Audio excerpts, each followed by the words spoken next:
This is the Stephen A. Smith Show podcast. I'm Stephen A. Good afternoon, everybody.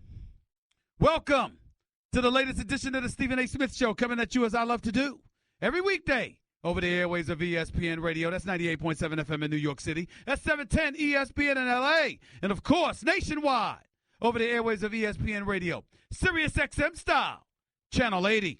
Number to call up, as always, is 866-729-ESPN. That's 866-729-3776. Got a jam-packed show coming your way this afternoon. Definitely going to touch on the trading deadline in Major League Baseball, the winners, as far as I'm concerned, Yankees, Red Sox, Dodgers. Pay attention to all of that stuff. Definitely that. Bring up the Houston Astros as well. Can't ignore that.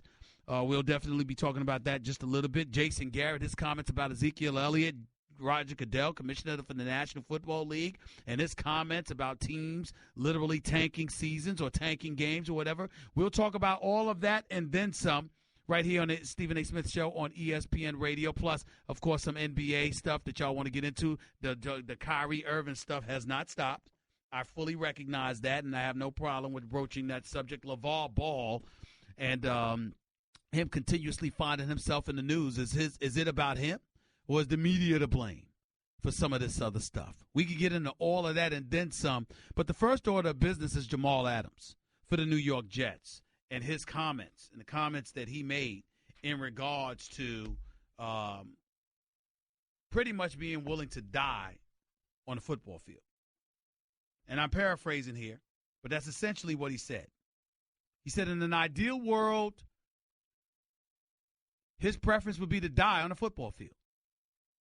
And because he said that, there are an awful lot of people that are incredibly appalled by what he had to say. The ex-wife of Justin Strelick, who used to play for the Pittsburgh Steelers, if you remember, he was suffering from CTE and committed suicide by driving his truck into a tractor-trailer, oncoming traffic. Drove the truck head first into a tractor trailer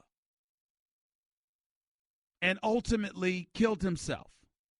She talked about how the ex-wife of Mr. Justin Strelzik talked about her two kids, how they're still suffering to this very day, how one of her children had to seek therapy because of thoughts of committing suicide, et cetera, et cetera, et cetera.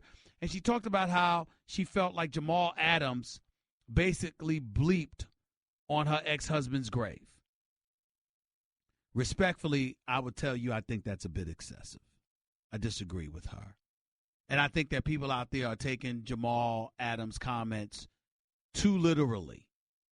The fact of the matter is that when you look at what he had to say, okay, you can understand it. Do I have a problem with it? Yes, but I don't have a problem with him. He's young. He has that kind of passion for the sport of football. He called the football field the perfect place to die. He said it with Roger Goodell, the commissioner for the National Football League, sitting directly next to him. And, Nuno, if we have that sound from Jamal Adams, please let me know. But I got to tell you something. I think people are taking it entirely too differently. He says, quote, I can speak for a lot of guys that play the game. We live and breathe it. This is what we're so passionate about. Literally, if I had a perfect place to die, I would die on the field. And that's not a lie. But again, I'm all about making the game safer. Listen to what he was saying. And then you're going to have individuals like Martellus Bennett, tight end for the Green Bay Packers, that spoke out not necessarily against him, but he basically spoke out about how he didn't agree with his comments. And guess what? Martellus Bennett was not wrong. He's a veteran in the league, has been there for years. He's coming from a more seasoned place. And that's his entitlement. I mean, that's what happens when you're educated, when you're older. Martellus Bennett, look, football is great, but I ain't dying for this bleep. He's absolutely right. But that's a man who's older, educated, got a family. He's wise beyond, socially conscientious. Of course, we understand that. We know Martellus Bennett is right. Jamal Adams is straight out of LSU. Football is everything to him. And he wasn't trying to take shots at somebody suffering from CTE, nor was he inviting the consequences of having CTE. What he's saying is the equivalent of what Fernando Vargas said as a boxer before he fought Oscar De La Hoya or Felix Trinidad, how he would die, that he'd be willing to die in a ring. We've heard plenty of fighters say that. I've even heard basketball players like Allen Iverson talk about it's the sport I live, eat, and breathe and want to die for. We've heard football players say that before. Why is everybody taking Jamal Adams and what he had to say? So literally, you have that kind of passion for the sport. It means that much to you. And because it means that much to you, if you had a place to rest in peace and you can manipulate it, that's what he's saying. He's not saying that I want to suffer with mood swings and I want to suffer through the nauseousness and the headaches and all the things that come with it. He's not speaking literally. He's speaking in generalities. If I had to die, this is what I'd want to die doing. Folks taking their stuff so literally sometimes. It's his right as a youngster to feel the way that he feels. Is it the wisest thing to say? No. But it's not bleeping on the grave of Justin Strelzik or any other player who's gone from us because of the catastrophic circumstances of CTE. That's just not true. So it's something worth considering and something worth thinking about. 866-729-ESPN is the number to call. That's 866-729-3776. The other subject I think it's important for us to touch on is LaVar Ball. Yet again, it is necessary. Because now that we've learned that he got a female referee removed, that when she was replaced by the male referee, he had something to do with that Adidas allowed that to happen. You know, LaVar Ball is in the news for all the wrong reasons. But I'm also going to take it a step further because I want to touch on something Sarah Spain, my colleague here at ESPN, touched on. Because a lot of people had a problem with what she said. I'm going to tell you how I feel about it and why. But I want you to wait for it. What she said is going to be very interesting, and I'm warning y'all right now, a lot of people are going to be highly insulted by it. I'll tell you what I feel and why.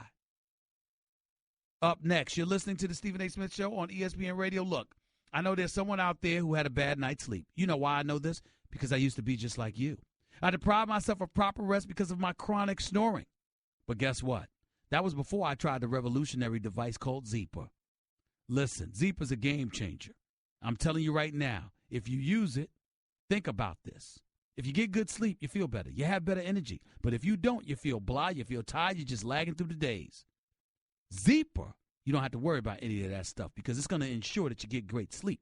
It's going to cut down on that snoring. It's going to help you sleep better. And it's going to eradicate that blah feeling that keeps us down all day long. Let me say it again, Zeeper. It's the only snoring solution of its kind. And if you or someone you know snores, you need to get a Zeeper. I want you to go to Zeeper.com.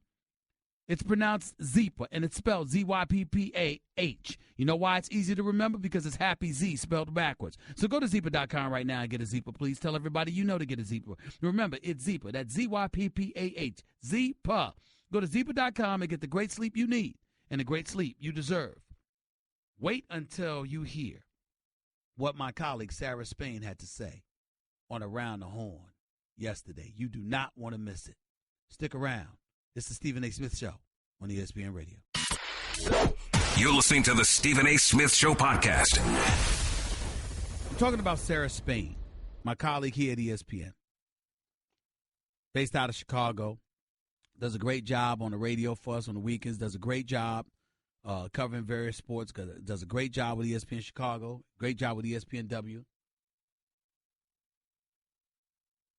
She was on Around the Horn yesterday. And she said something that gave me cause to pause. She was talking about African-American fathers.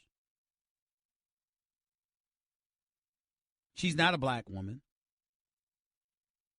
But she broached this subject because of LeVar Ball and his histrionics and how he's conducted himself and how he's come across to the viewing and listening public. Before you respond, listen to what she had to say, and then I'll tell you what I thought of it. Go ahead, Nuno. Clearly has an issue with women. And for us to continue making excuses because we think he's a great father for being there and caring about his kids, I think that's an incredibly low bar for fatherhood and actually insulting to black fathers that that's all we expect of them. We need to have realistic conversations about his flaws. Wow. She talked about it being an insult to black fathers because they have low expectations about LeVar. I took a step back and you know what conclusion I drew, ladies and gentlemen? Sarah Spain's absolutely right. She's absolutely right. By and large, as a dad myself, I'm here to tell you, most African-American men who are fathers love their children and do a damn good job of taking care of their kids. There are some who ain't worth 2 cents that give new meaning to deadbeat, that are awful and reprehensible and should be ashamed of themselves for bringing a child into this world and not living up to the responsibilities of taking care of that child. And not just monetarily. But most black fathers I know, just like most white fathers I know, just like most Latino fathers I know, love their children daily and exhaust means and measures to provide and take care of their families. And is this narrative out there about black men? And the narrative is so bad because you hear about deadbeats.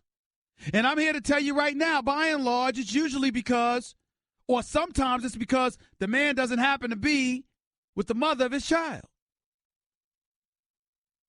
We live in a different day and time.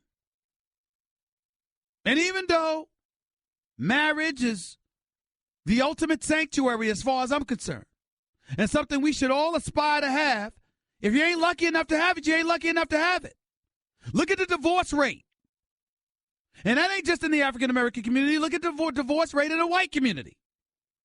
Look at the divorce rate in a variety of communities.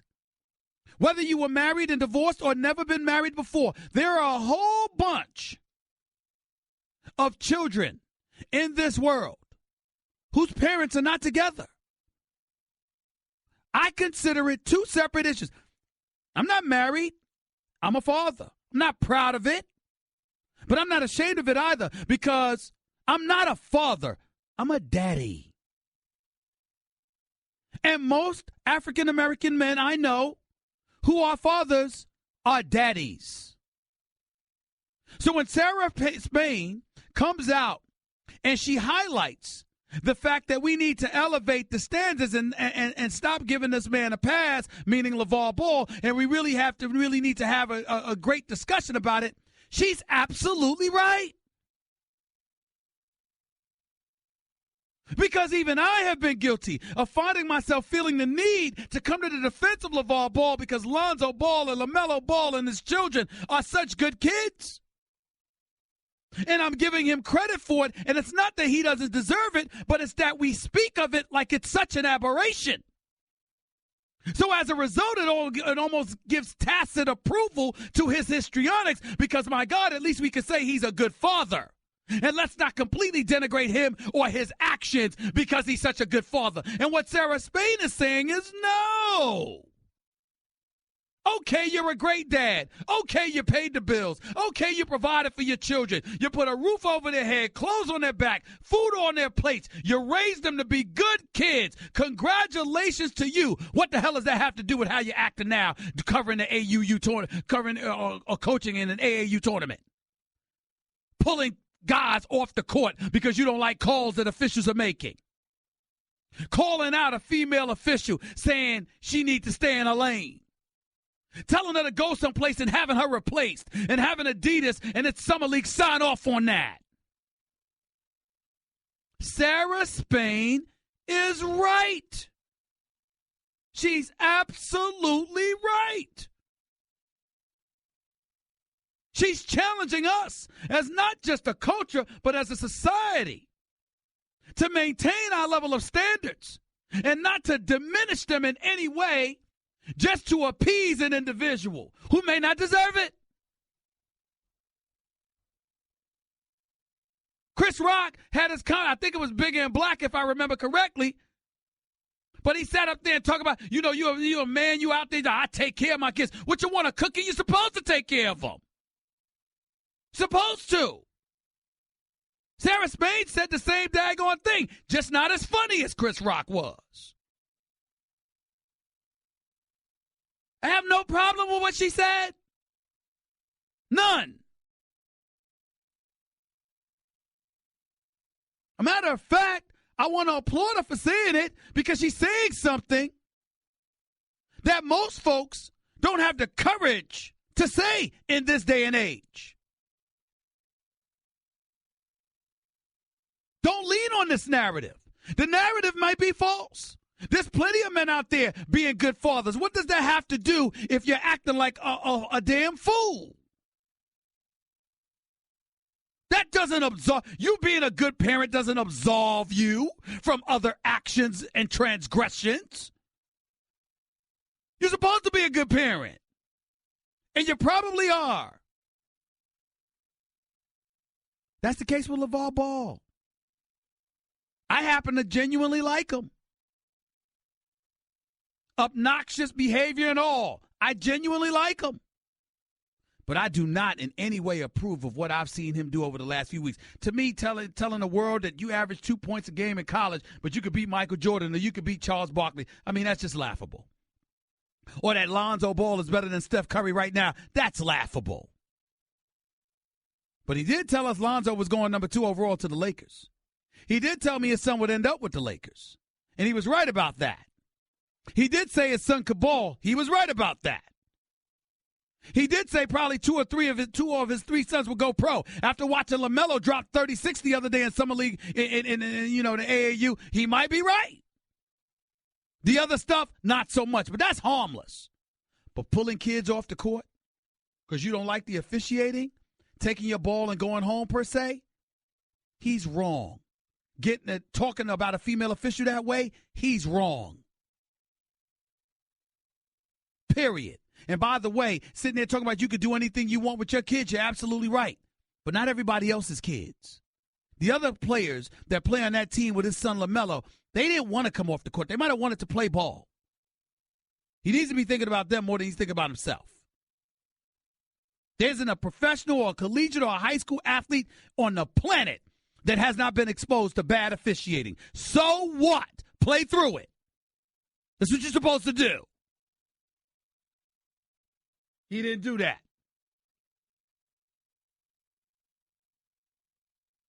But Sarah Spain is right, y'all. She's absolutely right. And I don't expect to hear a word against what she had to say. Because she made a damn good point. Don't lower our standards for anybody.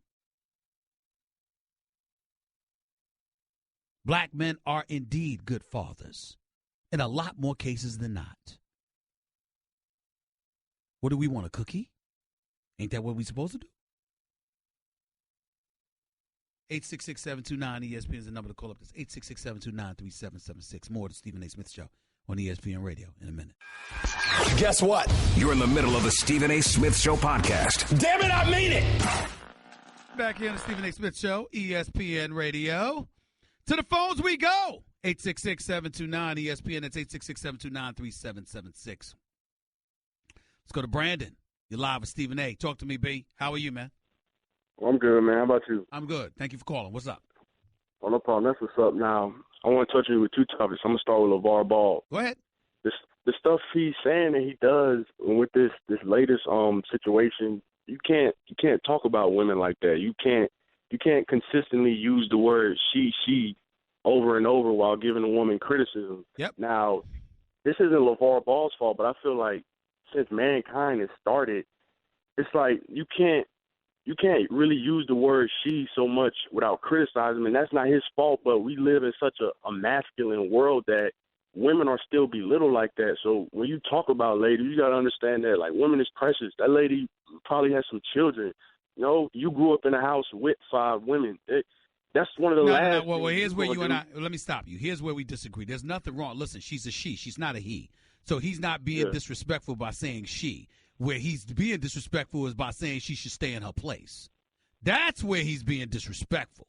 Just saying she, like if you're talking about her, you're talking about her. She's a she, not a he. It would be disrespectful if he's called a he. Okay, so let's not go there. He just shouldn't be saying stay in your place and then getting her removed because he doesn't like the way she's doing her job. That's not his place. That's where he crossed the line. Go ahead and make your second point. Well, I want to touch on this a little more and then I'll get to it. But with the whole she you don't thing, have all day to take care of it to get to it, brother. You got a whole bunch of calls on this line, but go ahead. Okay, now with Chris Paul, remember when that female referee came in? He said she one time, and we know Chris Paul's a man. He was giving legitimate criticism to that referee, and he said she one time, and there was an overreaction about that. I don't recall. I'm just saying, you don't recall? I don't. Oh, all right. All right. I'm gonna go to your next point, bro. There's other calls on the line. Go ahead. I'm about to appeal to your ethos and bring that into question as well as your emotions. Now, first thing earlier today, my man, was that really necessary? You're about to appeal to my ethos and do all the. You done wasted 30 seconds, man. Come on now, get to your point, bro. Come on. I'm trying to get it out. Okay, now you said the Dodgers should get to the World Series at least, or have a great chance of winning it, which I agree with you. 40 games above 500, most definitely. But your Yankees just made some moves. They brought in Jaime Garcia. They brought in Sonny Gray. Now, what if it's New York and L.A.? I know I'm getting hypothetical right now, but what if it's them in the World Series? Well, that's what I just said. I said it this morning on First Take that, you know, the way it's looking right now, it could be the Yankees and the Dodgers on a collision course, and I'm going with the Yankees over Kershaw in a Game 7. Oh, I didn't know you said all that. Yes, I know I you did. brought both of them up, but you didn't bring up the scenario of them actually playing. Oh, well, you wasn't listening because that's exactly what I did. Now you ran out of time. I got to go to get some other callers. I appreciate the call, though, Brandon. Thank you. Let's go to Chris in L.A. You're live with Stephen A. What's up, Chris? Stephen A. Appreciate you taking my call. No problem, bro. Just go ahead. Quick. All right, Stephen A. Just real quick. I want to touch on what Sarah Spain said. Yep. I believe it was yesterday, and what you touched on. Like yourself, Stephen A., I'm a single father. I'm 29 years old. I have a little girl who's 5. So for what she said, and I agree with what you said, and she's absolutely correct. But Stephen A., going back even further than that, like, that's nothing new, though, Stephen A., that we've always had lower standards for African-American men. But like you mentioned on numerous occasions, that it's not just us, that it's not just African-American men who don't take care of their children. Just obviously there's white American, there's Latino America. I mean, there's everyone who doesn't do that. So it's not just us. And for her to say that, I think she was absolutely correct. And we need to have higher standards. And what Max touched on today on First Take about when he brought up the whole Chris Rock quote about guy basically making fun of what he said on the stand-up about black fathers not taking care of their children is like, oh, the ones who do take care of it, like, what do you want, a cookie? Like, you're supposed to do that. And she dives a little deeper into it, Stephen A., but I just wanted to touch on that and get your perspective. She did a hell of a job. Like, She did a hell of a job. She made a very, very valid point with what she's saying. And if we're true to what we're saying, that the narrative is false, that far more African-American fathers and far more fathers, period, are being the dads to their children that they're supposed to be, then she's absolutely right in pointing out how we shouldn't hesitate to hold LeVar Ball accountable as opposed to letting him off the hook because him being a good father is some sort of aberration. She talked about us needing to have a discussion about that, and Sarah Spain is absolutely right. She's absolutely right. And like I mentioned to you yesterday, Stephen, I know you got to go, about the whole AAU thing. But what was more alarming was that the parents are allowing their children to play for a guy, I guess, who's setting a bad example for their children. I mean, that's a debate for another day, but that's the scary part about it is that he's giving out the wrong impression to other children outside of LaMelo, Lonzo, and LiAngelo. That's true, and acting like he's not because, you know, you're encouraging kids, you can do whatever you want to do. Everybody doesn't get to do what they want to do. That's not true. Everybody doesn't get to do what they want to do. It's a false narrative to put out there that everybody gets to do what they want to do. Well, guess what? LeVar Ball wanted $1 billion from Nike, Adidas, or Reebok. Did he get it? No. Everybody doesn't get to do what they want to do, particularly when you have your hand out for somebody else's cash. You have to acquiesce to some degree, and that's the kind of message people need to understand because it's real, and there's no way around that. Appreciate the call, bro. Thank you, Chris. 866-729-ESPN, Ray in Queens. Talk to me.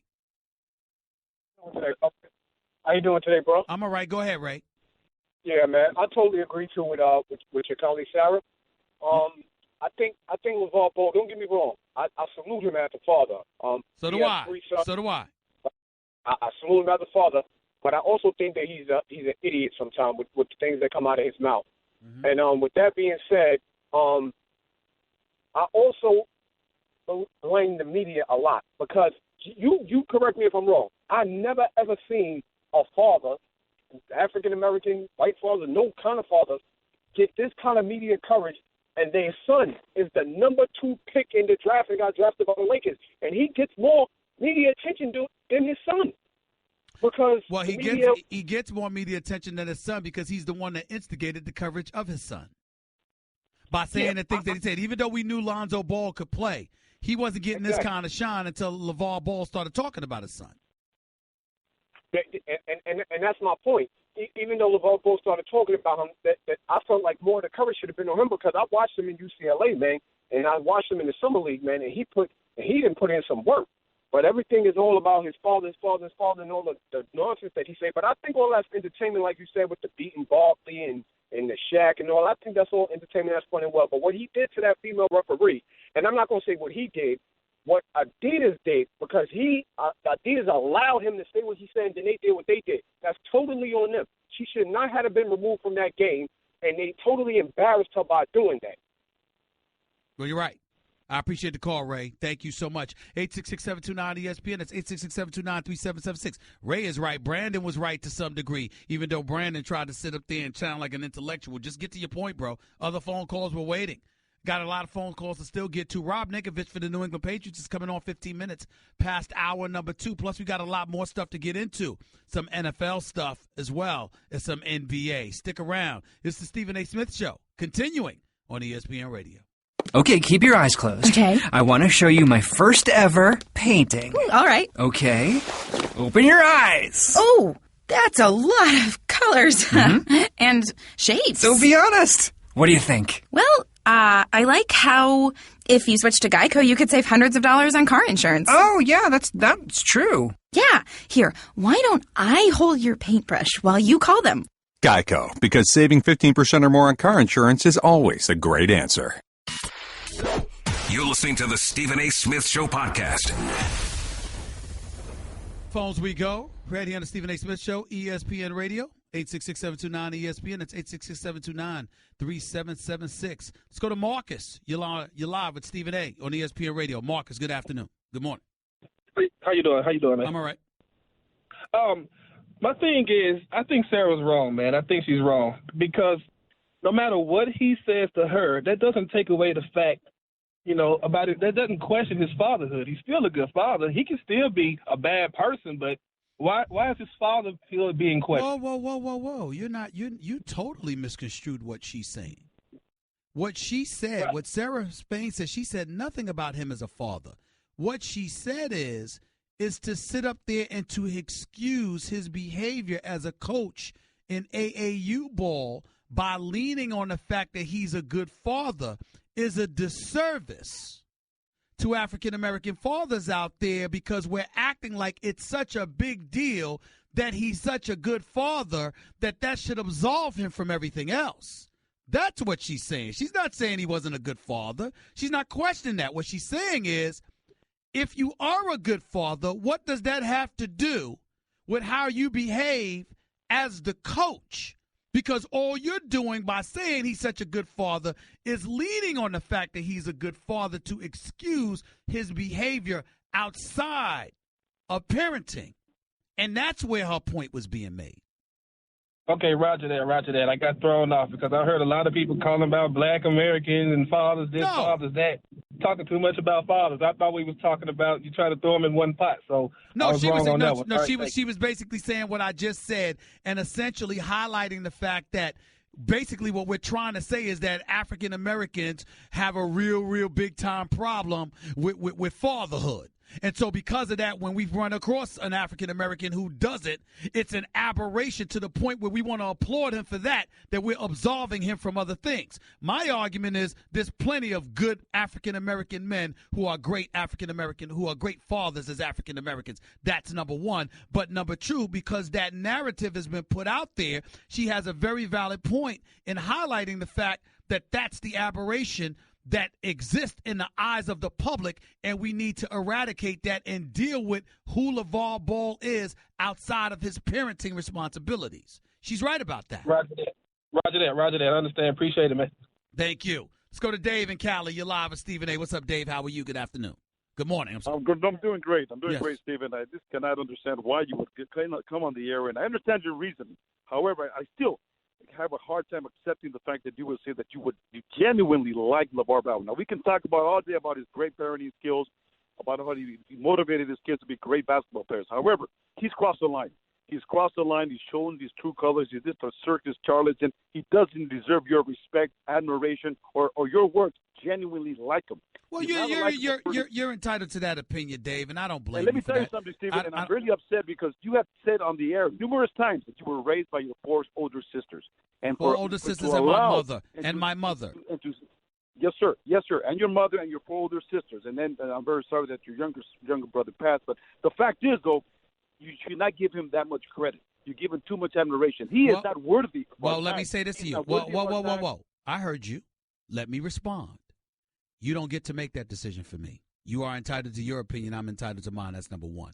Number two, my opinion about him is based on private conversations coupled with the fact that I met him. Number three, that was before I saw what he did to the official, how Adidas capitulated to him, and before I saw him pull his teams off the court not once but twice just because he was not satisfied with the officiating. What I said is that I genuinely like the guy based on my experience with him, but I can't condone this. I don't like it. He should be ashamed of himself, and he needs to be reeled in. Those were my words. Let me tell you something, Stephen. Did you just hear what I said? Did you just hear what I said? And I agree. I accept that. But let me tell you one more thing. The fact of the matter is only you and another couple of people that can get in his ear and tell him, hey, listen, you need to lighten up, man. You need I have done that. Some maturity. I have done that with him. I have told him that. But after you see that he pays no attention to someone like you still would say, I genuinely like him. I don't dislike the man. I don't dislike the man because I think that half the time. First of all, let's take the referee out of the equation because there's no defending what he did. And there's no defending taking your ball and going home, figuratively speaking, for taking the kids off the court. That's right. All right, there's no defending those two things. Let's remove that stuff from the equation. Dave, what has he done other than be obnoxious, barring those two other things? Being obnoxious in an effort to bring attention to himself to sell his son, which he successfully has done thus far. What has he done? That's a good argument. That's a good question. That's a good argument. So what we don't like is what we've seen from him really over the last couple of weeks. Everything else was harmless until the last couple of weeks. Now it's a different problem. You're right. He's a circus charlatan. He's always has been, but that's harmless. But these recent days is really he's gone over the top. But he's gone over the top, and that can't be defended, and I haven't defended it. And I'm not going to defend it at all. But I'm saying you got people that hate on him because he was talking about I could beat Michael Jordan and I could beat Charles Barkley and my son is better than Steph Curry. I mean, really? That's why you don't like somebody? Come on. Now, the other stuff is serious. That stuff is harmless. That's my position. % for example, yesterday, you go all out to bash the Dallas Cowboys. And yet. My God. Are you a Dallas Cowboy fan? No, sir. I'm not. Thank God. Thank God. But go ahead. The Rams are back. But the fact of the matter is, that's funny, Dave. That's funny. You can't do that. That's funny. You should speak that way about the Raiders. The Raiders have been pathetic for the last 15 years. Oh, please. They've been please. in the sewer. Nobody's been worse than the Cowboys. 22 years, 2 playoff victories, walk around calling themselves America's team. The Raiders call themselves the Black Hole. We in the Black Hole. We got our own fan base. They don't walk around acting like they should represent the United States of America, that they're in the embodiment of the greatest nation in the world with their mediocre selves, with their obnoxious, nauseous, delusional fan base, the most delusional fan base in American history. The Raiders don't do that. That's the Cowboys. Goodbye, Dave. I appreciate your call. I don't want to hear that. I don't want to hear that. There's no fan base more obnoxious, more delusional, worse than the Dallas Cowboy fans. They go 3-13. The season's over at 4 o'clock. And by 4:30, you know we're going to win the Super Bowl next year, right? Nobody's worse than Cowboy fans. Nobody. Period. Hour number 2 up next with Stephen A. on ESPN Radio. That's just a sample of what you'll hear on the Stephen A. Smith Show. Weekdays at 1 p.m. Eastern on Sirius XM Channel 80 and the ESPN app. Hour number 2 of the Stephen A. Smith Show. Here with you until the top of the hour over the airwaves of ESPN Radio, Sirius XM Channel 80. Number to call up, as always, is 866-729-ESPN. That's 866-729-3776. Some news to throw by you. For the second straight year, the Dallas Cowboys are facing a fine from the NFL under the league's remittance policy because of the number of suspended players they've had. The NFL is finalizing the 2017 remittance policy, but with the suspension of defensive end DeMontre Moore announced last week, the Cowboys have 3 players that have been sanctioned by the league this year alone. Defensive end David Irving will miss the first 4 games of the season for violating the performance-enhancing drug policy. Wide receiver Shaq Evans, who signed with the team in January, was suspended the first 4 games for violating the substance abuse policy, but was released shortly thereafter. He was also suspended 4 games. Even though Moore's suspension came as a result of an incident while he played with the Seattle Seahawks, the Cowboys are still penalized. And Evans also counts against the policy as well, even though he is not with the team. A year ago, the Cowboys were fined $500,000 for the suspensions of Rolando McClain, Randy Gregory, and DeMarcus Lawrence. DeMarcus Lawrence got 4 games, by the way. McClain was initially suspended for 10 games, but was given an indefinite suspension during last season. Gregory's suspension rose from 4 to 14 games last year, and he will also miss this season because of multiple violations of the substance abuse policy. According to the 2016 policy with 3 players suspended, the Cowboys would be on the hook for 25% of the base salary the players will lose because of their suspensions, which comes to roughly $91,000. 3 more Cowboys are possibly facing suspension as well: Ezekiel Elliott, Nolan Carroll, and Damian Wilson, which could bring the fine to $500,000, which is the max per the rules. With 4 more suspensions, the figure in 2016 policy rose to 33% of the suspended players' applicable proportion base salary for the games they miss. Unbelievable. Ezekiel Elliott, Nolan Carroll, Damian Wilson, David Irving, DeMontre Moore, Shaq Evans.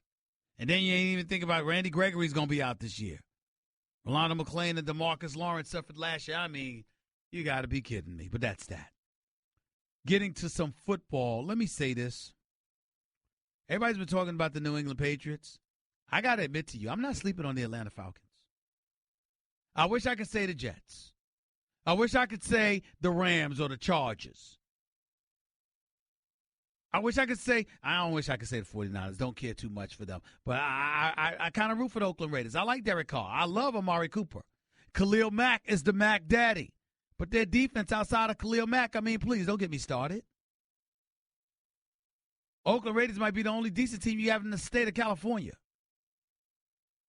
In New York, clearly it's the Giants. Because even though Brandon Marshall has absolutely positively no credibility whatsoever when it comes to complimenting one of his teammates, because he has no objectivity whatsoever, because, I mean, it's if they pass gas, he calls it perfume. He's that way with all of his teammates, especially his quarterbacks. His opinion don't count. But Brandon Marshall, being the good guy that he is, can also play. And he's essentially your tight end since you don't really have one if you're the New York Giants. You combine that with Odell Beckham Jr. and Sterling Shepard. I got news for you. Leon Manning's got some targets.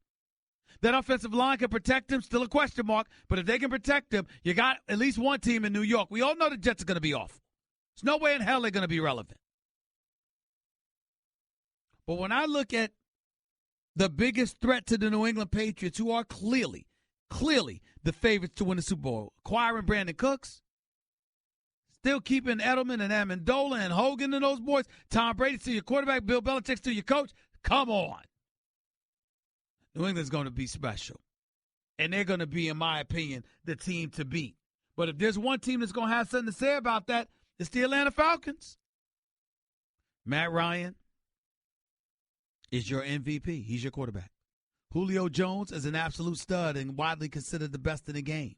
Your running game with Devontae Freeman and Tevin Coleman was fantastic. No reason to believe anything will change right now.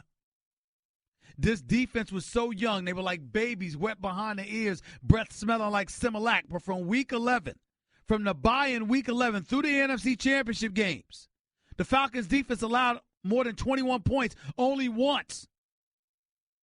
Not counting Kansas City, who had 28, but that was Eric Berry's pick six, returned for about 102 yards for a touchdown, a pick six. Falcons are young on defense. You got Desmond Trufant returning from his injury. You got nose tackle Dontari Poe. He's added to the equation. You saw what they did in the Green Bay in the NFC Championship game. You saw what they did to Seattle, even though Russell Wilson was hurt most of the year. I got to tell you, I look at Atlanta, and I'm trying to figure out why they shouldn't be the favorites to win it all. They should be the Super Bowl champions now. But Quinn and the crew folded by continuously running the football. I'm just saying, anything's possible. Something to entertain and consider. I'm here to tell you that right now. 866-729-ESPN. That's 866-729-3776. Back to the phones we go. Let's go to my man Mike in Denver. You're live with Stephen A. What's up, big baby? How are you, man? How you doing, man? Talk to me, bro. I'm doing great. Sorry yesterday, man. I was driving to go see Fed and the phone fell. Don't worry about it. Hello. Yeah, tell your brother I'm still praying for him, man. Go ahead.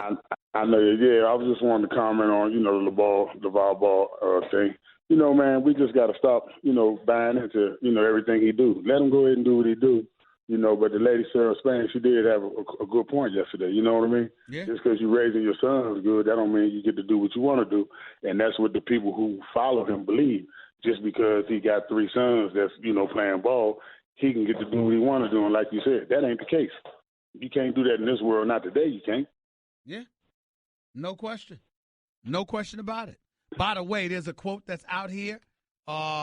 It's Michael Jordan spoke on the record. He finally responded to LeVar Ball's assertion that he could beat Jordan with one-on-one. Jordan was on the really big show on ESPN 850 WKNR in Cleveland on Tuesday. I think Ball was on the show. He said, I think it's just entertainment. Look at everybody, man. Everybody used to say, I think Wilt Chamberlain is better than Shaq. I think Oscar Robertson is better than LeBron. Now the story is LeVar is better than Michael Jordan. Come on. I didn't even play basketball in the pros, and they're talking about me and Michael Jordan. That's what I'm talking about. He tells me he can beat because Michael Jordan said he could beat him with one leg. Exactly. Yes. I just heard that when you went to break the last segment, they just heard it on ESPN. That's right. But that's about time. Michael Jordan needed to say that because that'll stop a lot of the rhetoric. You know what I mean? Shut it but down. Look here, man. You have a good day. I like enjoying listening to you more than I talk to you. But, man, you're doing your thing. And then one more quick thing before I go. Yes, sir. Hey, man, yesterday and today, man, you were so flowery on First Take, man. Stop it, man. I was so what? You were so fly. Your outfit, man. Stop it, man. Didn't I look smooth?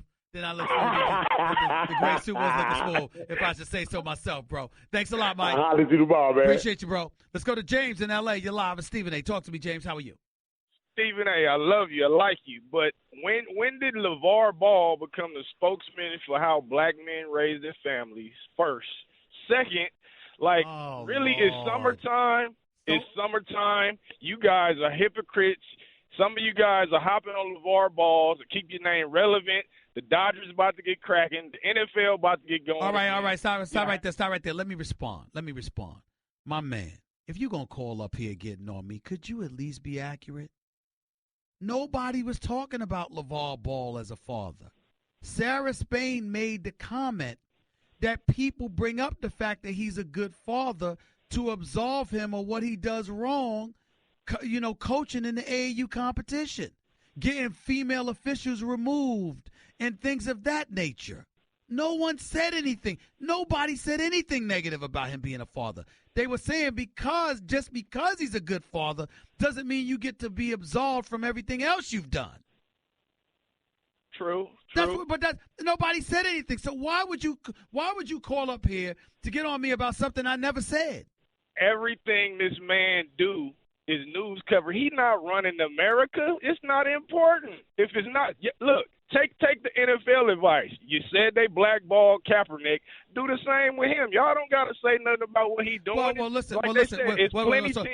So you an editor now. So instead of calling up to make your point, you want to call and tell us what we should talk about. So what you want to talk about, Jay? You want to talk about your Dodgers? Well, hey, you want to talk about? Are you a Dodgers fan? Are you a Dodgers fan? I'm happy to see him getting. Are you a Dodgers fan? Yes or no? Answer the question. Yes, sir. You're a Dodgers fan? When y'all gonna win another damn World Series? It's been since 1988.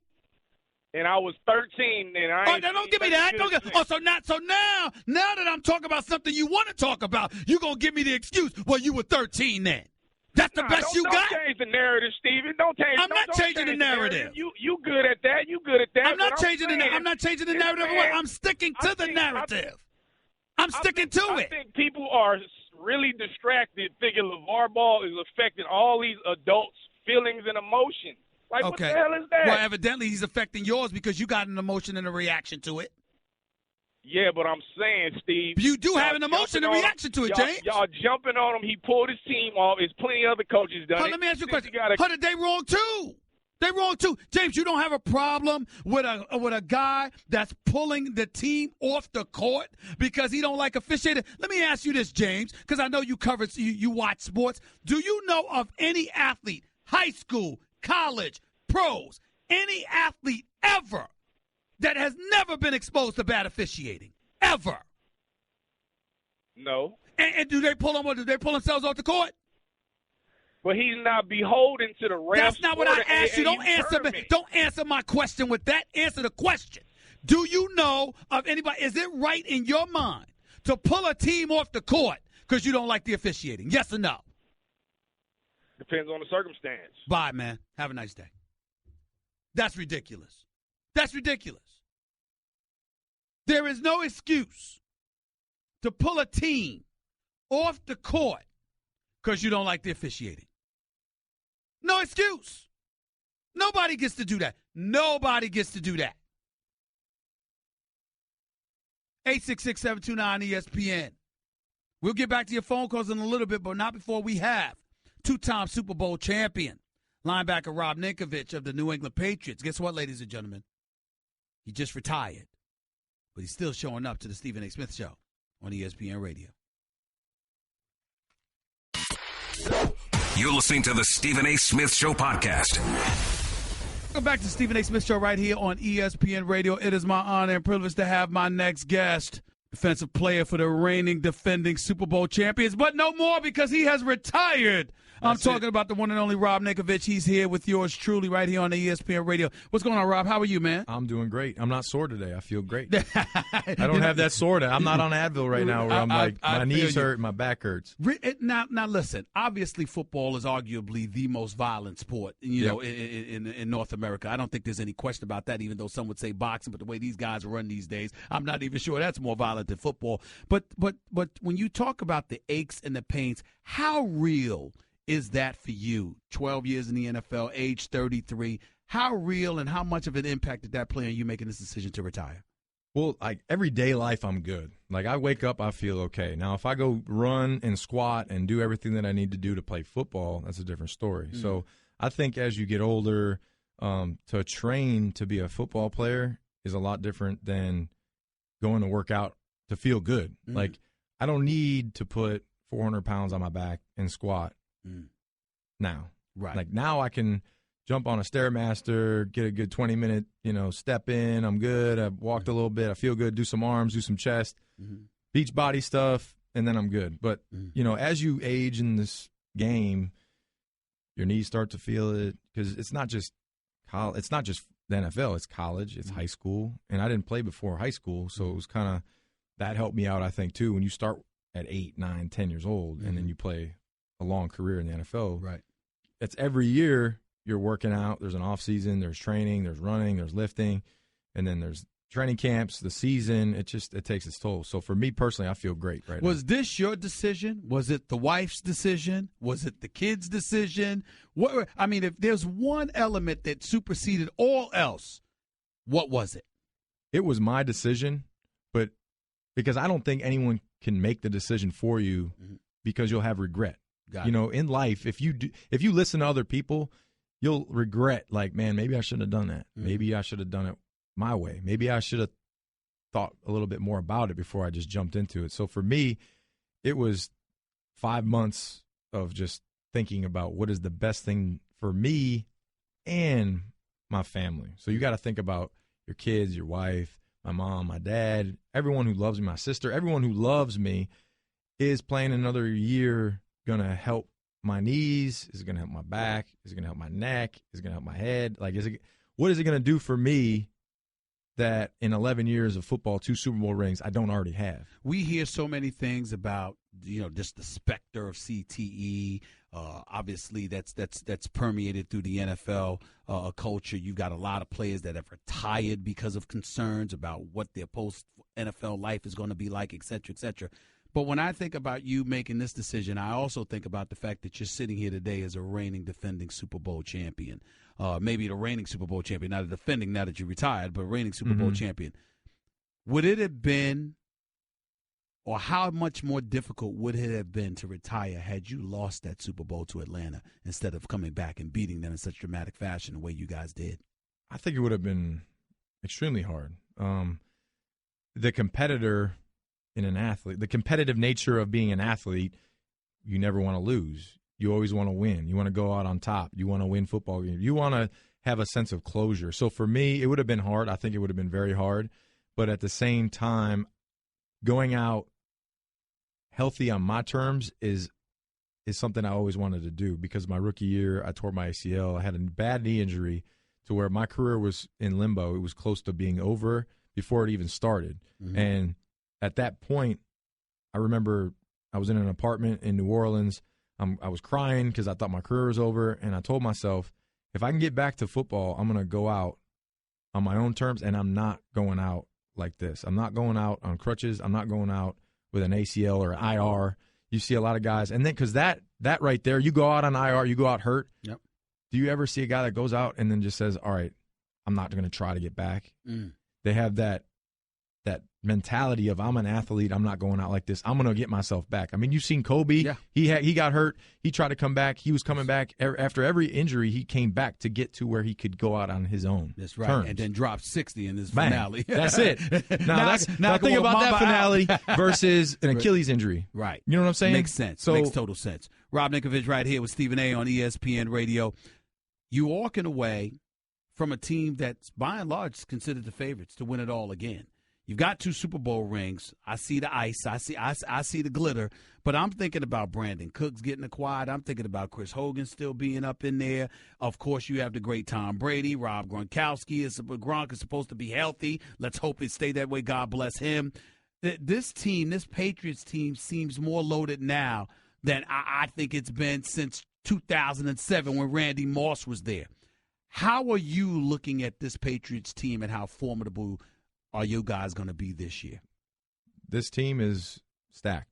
I mean, they're across the board offensively. Just think about it. You have Julian, you have Cooks, who both of those guys, if they're in the slot, if you have 2 really fast, explosive guys that can run those short routes and get open, who do you put on them?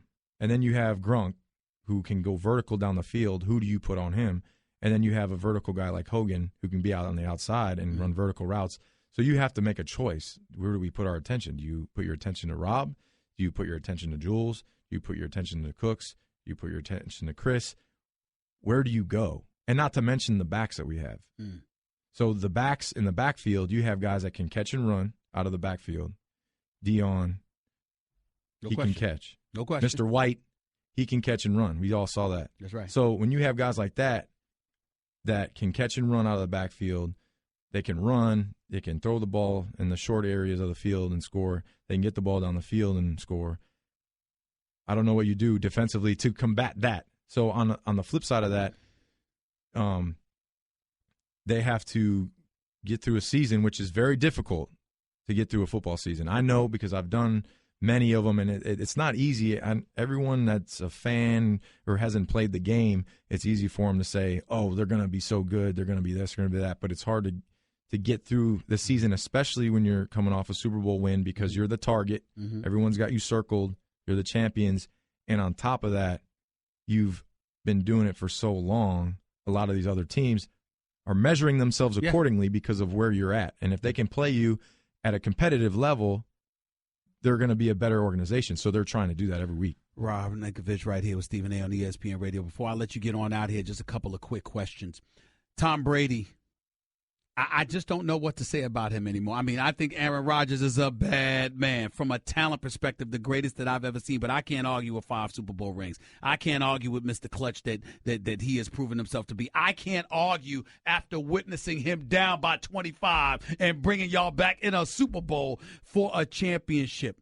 What's it, as you reflect on a career playing as Tom Brady's teammate, what do you walk away with? When I talked about competitiveness, like being a competitor, that guy is the ultimate competitor. And, I mean, I don't care if it's playing little putt-putt games in the locker room. I mean, he's going to try and win it, and he's going to try and be the best, and that's just his nature. And being a teammate of his for 8 years, I can see why he is so successful and the best quarterback to ever play. His work ethic, there's nobody that works harder. I mean, he's going to be 40 years old, and he's doing sprints after practice. He's doing sprints before practice. He's getting worked on by Alex, who's his guy, his guru, that's keeping his muscles long and stretched out. And he's eating all this organically grown stuff in his backyard. Are y'all sold on that? Are y'all sold on the Tom Brady diet and all of that stuff? See, Is it real? Is it real? The problem for me is I'm 265 right, and I can't lose 20 pounds and just I can't do it. I have to stay strong. If I was stretching and getting worked on all the time and didn't lift as much as I had to, I'd be getting thrown over the Gatorade table. You know what I'm saying? Right. So I'm going against big dudes. That's the difference there. So I think, he definitely, there's a method to the madness of his eating and his the way he takes care of himself. It works. And he's got a book out. He's got another one coming out on, mentally how to win. Yep. And I think that goes a long way with being successful. How much are you going to miss Bill Belichick? I'm going to miss him a lot. Because it's not easy to play for Bill, and he says it every year. He says playing here is hard. We ask a lot of everybody, the time commitment, the work, the way that we go into meetings, the way we go into practice, everything that the Patriots organization does from the top down. It doesn't matter if you're upstairs, working in the ticketing department. They're working hard too, because it's just the whole organization. They're pushing everybody to be better. And I'm going to miss the satisfaction of being able to go out there and produce for my coach. And I think if you saw my retirement speech, that was emotional for me because it was almost like, like my father. I try to do the best that I can for my dad because he's proud of me and he loves me, and he knows that I'm going to do my best for him. It's almost like that for my coach, for Bill. I want to go out on the field, and I want to give my best for him. I want to produce. I want to win football games, and I hope it was enough. So that was it. Biggest threat to the New England Patriots. Very last question, real quick. Biggest threat in the entire NFL to the New England Patriots is whom or what? Health. Health. I mean, that's football. Everybody can have a great roster with a lot of talent, but if you have something come up to where 3 of your guys are down, it doesn't matter. And that's not just one team. That's every Yeah, but you team. know what that means, right? Because you're basically what you're saying is if we're healthy, I'm going. Well, I'm not saying it, but I'm saying if they're healthy. If you're healthy, who's going to beat the Patriots? That's basically what you're saying, Rob. If they're healthy, I don't know who can compete with the talent that they have. I got you. Happy for you, man. All the best to you. I suspect I'll see you in this business in the near future. I don't know. We'll see. I'm sampling. I'm sampling. It's all right. Just, you can afford when you got 2 rings. You can sample. Yeah. I worked hard for the 11 years I had in the league. I got a little time. I want to go jump in a pool. The wife wants you home on Sundays, man. Well, not too much because I'll be doing dishes and making bottles. Rob Ninkovich right here with Stephen A. on ESPN Radio, 866-729-ESPN. That's 866-729-3776. Talking to a 2-time Super Bowl champion. Know something about winning. You heard what he said about those Patriots, too. But then again, we already knew that, didn't we? More to Stephen A. Smith Show on ESPN Radio in a minute. Guess what? You're in the middle of the Stephen A. Smith Show podcast. Damn it, I mean it! Back to the Stephen A. Smith Show. You know what? When it comes to our cars, one thing is almost certain. Something at some time is going to break down. And if your vehicle warranty is expired, one big repair can break your bank. There are auto protection plans out there, of course, but only one stands alone. That's Toco Warranty. With Toco, you don't pay upfront fees for service you may never use. Toco makes protecting your car easy with their pay-as-you-go plan. Just pay a small amount each month to keep the protection for as long as you like. With Toco, there is no long-term contract, no upfront fees, and you can cancel at any time. Get peace of mind, please, knowing you are protected with coverage plans on the engine, electrical, transmission, cooling system, drive axle, and more. Plus, enjoy the benefits of roadside assistance and paid rental car fees. Toco Special Concierge Service guides you through the entire process from sales to claims to customer service, all under one roof. So don't risk being grounded by auto repairs you can't afford. See if you qualify for Toco at 800-211-2884. That's 800-211-2884. That's 800-211-2884. Back to the phones we go. Thanks again to Rob Ninkovich, linebacker extraordinaire for the New England Patriots, retired after 11 years in the NFL, age 33 years of age, out of Purdue. He's got 2 Super Bowl championships. Told me this morning on First Take his favorite Super Bowl was he actually enjoyed beating Seattle more than he even enjoyed beating Atlanta. Again, back to the phones we go. Let's go to Zeke in New Jersey. You're live with Stephen A. Talk to me, Zeke. Good afternoon. What's up, Stephen A. Smith? I got a question about Kaepernick real quick. Yes, sir. Do you think it was wrong for him to do that at his job? Like the workplace. He couldn't do it anywhere else. I'm not going to say. I'm not going to say it was wrong, Zeke. It's not a matter of it being wrong. I just think that the price that he had to that he ended up having to pay, where I personally believe he's being blackballed right now. I'm asking myself, was it worth it? Well, do you think somebody in the NFL is saying well, don't sign him or don't talk to him, or I think that's kind of like blackballing. That's what I did say it was blackballing. That's what I believe. The reason I believe that, Zeke, is because it's not so much just him. I think the NFL owners who love their money are incredibly concerned about the ripple effect of a Colin Kaepernick. If others decided to join in and do that, and it becomes some sort of a movement per se, then it will compromise their bottom line. And if it compromises their bottom line, that's something that they're going to do everything they can to dissuade. And if all they have to do to dissuade it is making sure that they don't sign Colin Kaepernick to their squad, it's an easy decision to make for a dude that's 11-24 in his last 35 starts, can't complete 60% of his passes, hasn't been in the playoffs in about 3 to 4 years. It's an easy call for them to make. Yeah, I just feel bad for the brother. But thank you, brother. I feel bad for him, too, because even though I don't like the fact that he came across as a bit hypocritical when he talked about not voting, I don't think he deserves this. I do think he's being blackballed. I think it's very unfair to him. Let's go to Jeff in Brooklyn. You're live with Stephen A. What's up, Jeff? Good afternoon. Hey, how's it going, Stephen A? Talk to me, bro. I wanted to talk about basketball. Go ahead. I had a question for you. The whole Kyrie wanting to come to New York, is that being blocked by Melo for not wanting to go to Cleveland, or is that just what's going on? Tough question. Here's why. We know that Melo would prefer to be in Houston than Cleveland at this juncture. But that may not be the only reason, because who's to say Cleveland will pull the trigger on that deal? Who's to say that Cleveland wants Melo thinking that LeBron is going to leave after next season? Because Melo's 32 with debilitating health. He can still go, but his health is not what it used to be. Plus, he's 7 years older than Kyrie. And so when you look at it Right. from that perspective, why should they take him on? That's the kind of thing they're thinking about right now, and that's what I think you can't ignore, bro. Yo, I really appreciate that. Thanks a lot, One man. last point. Go ahead, I real didn't quick. I didn't really expect to talk about LeVar Ball because you're right. I can't defend any of his actions or what he did to that woman because no woman deserves that. But in a sense where your colleague made the statement in regards to black fathers, I feel like that was out of bounds because just recently, America has a history of white Well, stop women. right there. Stop right there. Stop right there. What do you think Sarah Spain said? Like she shouldn't. She's not in a position to be No. talking about. No. Stop. Answer the question.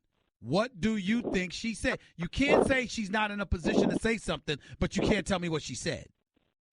What she said was that our standards were too low in a sense for black fathers. We should have higher standards as black men. Yeah, basically, that's what she said. Right. But do you understand the context in which she was saying that? Absolutely, I understand the context, but I challenge you to challenge her why white women are being arrested for falsely accusing black men for rape when it's not even true. America has a history of black men being falsely accused by white women. America also has a history of more than 85% of men who have accused of such things being found guilty of such things. So when you talk about so there's not this prevalence, there's not a prevalent of cases where that black men have been falsely accused. There are white men, there are black men, there are Latino men, there are men, period, who have been falsely accused, and we cannot deny that, and that's definitely an issue that deserves to be broached. But at the same time, it pales far in comparison to the amount of individuals who are accused of such things that end up being guilty. And in the case of Sarah Spain, I can't believe I have to come to her defense on this, but it is appropriate to do so. What she was saying is LeVar Ball may very well be a good father, but if we're willing to point to that to excuse other behaviors, then that's our problem. So what? He's a good dad. We can appreciate that. But what does that have to do with what's going on with him coaching an AAU squad? I find nothing inappropriate about that statement from Sarah Spain. Nothing. I was only reason why I brought that up because that was something recently brought just 4 days ago. A young teenager in Texas was arrested for falsely accusing 3 black men, and I just felt like. So you got one case, and that challenge. That means that I should be challenged to ask Sarah Spain about a general question when, in fact, what she was pointing to, if anything, what she was saying is that, excuse me, this situation, this narrative that's been put out there about black fathers may very well be false. And by the way, because it may be false, that's even more of an incentive to hold LeVar Ball accountable for stuff he does away from parenting, because we know he's a good parent. I don't understand how that should warrant me to pose a question to her about white women accusing black men falsely of rape. Thank you for speaking on our behalf because I am a father myself, and you spoke highly of us. And I want to thank you for that. So I don't want to take anything away from what you do because I believe you're a great father yourself. But at the same time, I just feel as if, it is something that should be addressed about LeVar Ball handling his business and not making us all seem to be as if we have low standard about ourselves. I got your point, and I hear where you're coming from, and you're not wrong in terms of what you want to highlight. But I also want to point out this. Rather than focus on the messenger, which in this case would be Sarah Spain, how about focusing on whether or not what she said is true? If what she said is true, who gives a damn what her ethnicity or gender is? If it's the truth, it's the truth. Your calls to close out the Stephen A. Smith Show on ESPN Radio in a minute. You're listening to Love Advice with Leanne. Caller, you're on the air. Hi, Leanne. Longtime listener, first-time caller. Why, in your professional opinion, do you never take my calls off the air? Is this Carl? Yep, it's Carl. I mean, we had a few dates. Everything was great. I thought, Well, when you switch to Geico, you could save a lot of money on car insurance. Okay, awesome. You should call them. I will. Geico, because saving 15% or more on car insurance is always a great answer. You're listening to the Stephen A. Smith Show podcast. Minutes left right here on the Stephen A. Smith Show, ESPN Radio. Let's get back to the phones. Let's go to Moses. You're live with Stephen A. Real quick, Moses, go ahead. Hey, Stephen A., long-time listener, man, first-time caller. Thank you, man. Go ahead. I was just had a question. What do you think about them Steelers? I'm a diehard Steelers fan. I know you like the Steelers too. I think their offense is high-powered. I think their defense, mainly their secondary, stinks, and I have no faith in them. They'll make the playoffs, and then they'll lose the minute they run in to New England. That's how I feel. You don't think Artie Burns and no, other kid pretty not against Tom Brady. Against a less experienced quarterback, yes. Against Tom Brady, no. I don't hold out hope for them. I just think you're going to be surprised. I hope so. I hope so. I'd be pleased. But I appreciate the call. James, you're live with Stephen A. Real quick, James, go. Yes, I was calling referring about the Atlanta Falcons. Yep. I agree with you, what you say, but I'm a huge Saints fan, and my biggest worry, besides our defense don't never show up, is the Tampa Bay Buccaneers. How do you feel like they will be a threat? I think they're coming. I think they picked up Deshaun Jackson. They drafted O.J. Howard out of Alabama, who was underutilized. As far as I'm concerned, Doug Martin is still back there. Jameis Winston is a winner. And they still got Mike Evans with Deshaun Jackson. Tampa Bay is coming. I think New Orleans in trouble. I see you finishing in last place, bro. I'm sorry, but your defense just stinks. Ken in Pasadena, you're live with Stephen A. Go ahead, Ken. Hey, Stephen, I just wanted to comment on that VAR ball issue. Yeah, real quick, go ahead. Excuses, okay? One, a brawl. We want to stop a brawl. I'm taking my team off the floor. That could happen because of bad officiating. Another thing, you could have parents running out on the floor trying to fight these officials. You don't want to, you just don't want to start a brawl. So we don't know why he took them off the floor, so we can't crucify this guy for taking his team off the floor, and we don't have why he took it off the floor. I mean, bad officiating happens all the time, and bad officiating happens all the time. When do you see a coach take his team off the court? Never. But we want to stop him from headbutting an official. We want to stop him from throwing a chair across the floor. It's a lot of stuff that could have happened other than taking your team off the floor. And when those folks did that, they were excoriated and reprimanded. Yes, they were. So what's wrong with doing it to him about this? It wasn't like they got away with it. They didn't get away with it, not at all. And you're not letting them get away with it. Sarah Payne, one quick thing on Sarah Payne. I think that when we talk about him getting that official taken off the floor, we got to stop saying female official. I think we should just say official. No, we got to say female official because that's why he had her removed.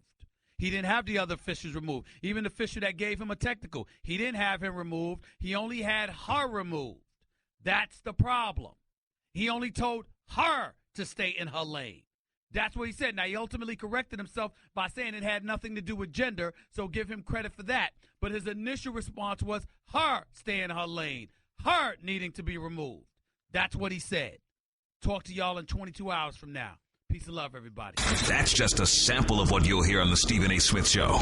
Weekdays at 1 p.m. Eastern on Sirius XM Channel 80 and the ESPN app.